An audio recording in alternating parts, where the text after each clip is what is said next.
Hi there. My name is Avil Beckford, and today I wanted to talk to you about how to read book summaries.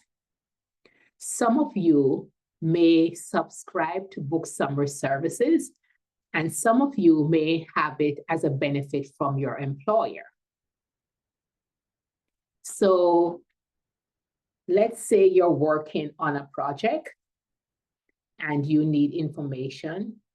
So you go to the book summary service just to check out which book covers that topic.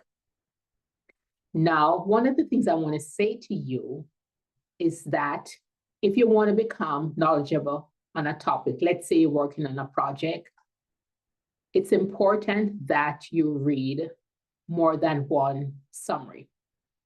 I'm going to also state that book summaries shouldn't be a replacement for reading the book. It should complement the book. When you read the book summary and then you go to read the book, you tend to read the book faster because there's some sort of familiarity with it. Most people think they're so busy that they don't have time to read books. So that's what I'm going to talk to you about today. So think about the project you're working on, or if you're going to be doing a presentation or what, and you need information on a topic. Think about the top books to read. And I caution you not to focus solely on bestsellers. Because a book is a bestseller doesn't mean it's any good. It could be, but it could be a bestseller because of the name of the author, it has name recognition, or because the promotion engine behind it is strong. There are lots of books that are off the beaten path that are really good, but they didn't become a bestseller, for lack of exposure or whatever reason. So don't just focus on bestsellers. Find some books that are a little bit different. So you're working on a project or you're doing something, let's say, that deals with work-based culture or even, let's say, resilience.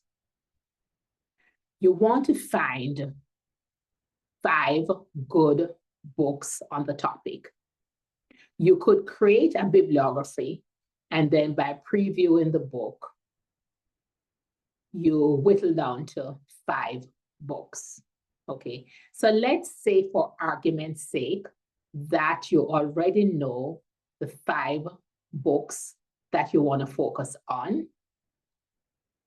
So remember, I say don't focus on one book.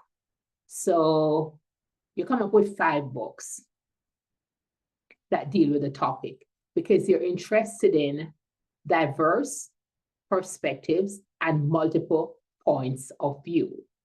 So you have your 5 books. So look for 5 really good book summaries. So you search on Google to find some.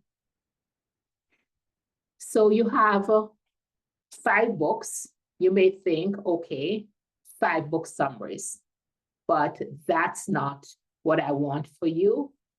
I want something that's even better, that can benefit you more. So for each of the 5 books, I want you to find 3 really good book summaries, and I want you to read those book summaries, read them in relation to each other. Make sure you're taking notes. What you will find is that for some things, the author may be saying the same thing, and for other things, they're saying something differently. So even though you're reading these 3 summaries, it's active reading. You're going to reflect on what you're reading, you're taking notes, and you're going to form your own opinion. You're going to decide what you're going to believe if these authors are different on important ideas and concepts. So you're going to end up reading, let's say, 15 book summaries. When you think about it, that's not a whole lot in the scheme of things. You want to differentiate yourself and you want to stand out. Most people would be just reading perhaps one summary of a book. So you're going to be reading 3 summaries of a book.